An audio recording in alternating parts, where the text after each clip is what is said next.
चलिए आज एक बहुत ही प्यारी, बहुत ही दिल को छू लेने वाली कहानी सुनते हैं। इसका नाम है मैंने अपनी दादी को पढ़ना कैसे सिखाया। ये कहानी है एक पोती और उसकी दादी के बीच के एक बहुत ही खूबसूरत रिश्ते की। तो कहानी हमें ले चलती है उत्तरी कर्नाटक के एक छोटे से गांव में। यहाँ एक 12 साल की लड़की है और उसकी दादी, और दोनों के बीच एक बहुत ही गहरा अटूट रिश्ता है। उन दिनों ना उनकी पूरी जिंदगी एक साप्ताहिक पत्रिका के आसपास घूमती थी, और ये कोई आम मैगजीन नहीं थी, समझिए कि ये उनकी पूरी दुनिया थी।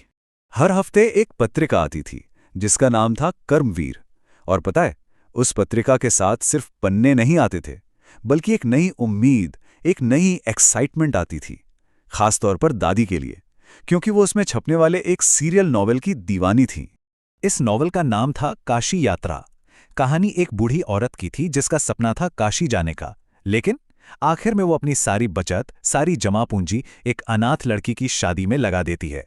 और हमारी कहानी की जो दादी हैं क्रिस्टक्का, वो इस किरदार से इतना जुड़ गई थीं, मतलब उन्हें लगता था जैसे ये उन्हीं की कहानी हो।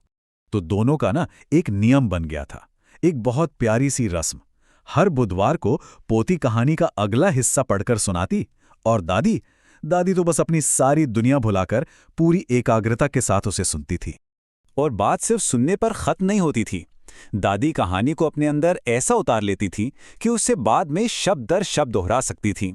असल में ये कहानी तो उनकी सोशल लाइफ का सेंटर बन गई थी। वो मंदिर के आंगन में अपनी सहेलियों के साथ बैठकर उस पर खूब बातें करती थीं। लेकिन फिर कहानी में एक ट्विस्ट आया। जो पोती कहानी सुनाती थी, उसे एक हफ्ते के लिए पास के गांव में एक शादी में जाना पड़ा। बस एक हफ्ता, पर उस एक हफ्ते ने जैसे सब कुछ बदल कर रख दिया। और जब पोती वापस लौटी तो उसने जो देखा, उसकी तो उसने कभी कल्पना भी नहीं की होगी। उसकी दादी, जो हमेशा मुस्कुराती रहती थीं, वो रो रही थीं। अब सोचिए ये कितना बड़ा शौक रहा होगा। लेखिका खुद बताती हैं कि वो कितनी हैरान थीं। उन्होंने अपनी दादी को कभी भी बड़ी से बड़ी मुश्किल में भी रोते नहीं देखा था। तो ये आंसू सिर्फ आंसू नहीं थे, ये किसी बहुत गहरी तकलीफ की निशानी थे। उसी रात जब सब शांत था, दादी पोती छत पर बैठी थी, और वहीं तारों के नीचे दादी ने अपनी पोती के सामने अपना दिल खोल दिया। दादी ने बताया कि वो कितना बेबस महसूस कर रही थीं, कितना निर्भर महसूस कर रही थीं। देखिए, वो पढ़ नहीं सकती थी, और इसी वजह से वो अपनी सबसे पसंदीदा कहानी को आगे नहीं पढ़ पाई। ये जो एहसास था ना, ये उनके लिए बर्दाश्त से बाहर था। लेकिन दादी टूटी नहीं। उस दुख और बेबसी से निराशा नहीं, बल्कि एक जबरदस्त संकल्प पैदा हुआ। उन्होंने एक ऐसा फैसला लिया जो उनकी पूरी जिंदगी को बदलने वाला था। कितनी उम्र थी उनकी? 62 साल। जी हां, 62 की उम्र में उन्होंने फैसला किया कि वो पढ़ना लिखना सीखेंगी। सोचिए जरा, ये कितना बड़ा हौसला था, सीखने की कितनी जबरदस्त इच्छा थी। और ये कोई हवाई बात नहीं थी। उन्होंने बाकायदा एक डेडलाइन सेट की, कसम खाई कि आने वाले दशहरे पे सरस्वती पूजा के दिन तक वो कन्नड़ वर्णमाला पढ़ना सीख जाएंगे। ये था उनका पक्का इरादा। उनका प्लान बिल्कुल सीधा और साफ था। और उनकी टीचर कौन बनी? वही उनकी 12 साल की पोती। यहीं से गुरु और शिष्य के एक अनोखे रिश्ते की शुरुआत हुई। और क्या कमाल की स्टूडेंट साबित हुई दादी। उन्होंने ये दिखा दिया कि सीखने के लिए उम्र तो बस एक नंबर है। वो अपना सारा होमवर्क, हर एक अक्षर को पूरी लगन, पूरी मेहनत से सीखती थीं, एक आदर्श स्टूडेंट की तरह। और फिर वो दिन आ ही गया, दशहरे का त्योहार। लेकिन दादी के लिए ये सिर्फ त्योहार नहीं था, ये उनके इम्तिहान का दिन था। सवाल ये था कि क्या वो अपनी बनाई डेडलाइन को पूरा कर पाएंगी? और जवाब था बिल्कुल। उन्होंने ये कर दिखाया था।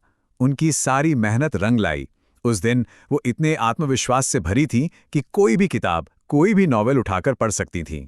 इस खास मौके पर पोती ने उन्हें एक बहुत ही खास तोहफा दिया, वही नॉवेल काशी यात्रा। और दादी ने जैसे ही किताब हाथ में ली, अपनी इस नई आज़ादी का पहला सबूत दिया। उन्होंने खुद ही उसका टाइटल पढ़ डाला। लेकिन रुकिए, कहानी का सबसे दमदार, सबसे हैरान कर देने वाला पल तो अभी आना बाकी था। एक ऐसा पल जिसने सारी परंपराओं को एक तरफ रख दिया। अपनी जीत के उस पल में दादी ने कुछ ऐसा किया जिसकी वहां किसी को बिल्कुल भी उम्मीद नहीं थी। एक पल के लिए जैसे वक्त ही थम गया। उन्होंने झुककर अपनी 12 साल की पोती के पैर छू लिए। ये कोई छोटी बात नहीं थी। हमारे यहाँ बड़े कभी छोटों के पैर नहीं छूते।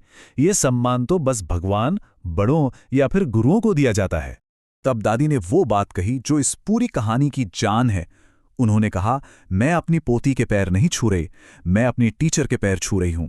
एक टीचर का सम्मान होना ही चाहिए। इससे कोई फर्क नहीं पड़ता कि वो कौन है, उसकी उम्र क्या है। और बस उसी एक पल में सारे रिश्ते, सारी भूमिकाएं बदल गईं। एक 62 साल की स्टूडेंट ने अपनी 12 साल की टीचर को सम्मान और गुरु दक्षिणा का वो पाठ पढ़ाया जो किसी भी किताब में नहीं लिखा है। तो ये कहानी हमें एक बहुत गहरे सवाल के पास लाकर छोड़ देती है। क्या सच में सीखने की कोई उम्र होती है, या फिर सिखाने के लिए किसी उम्र का होना जरूरी है? इस बारे में सोचिएगा जरूर।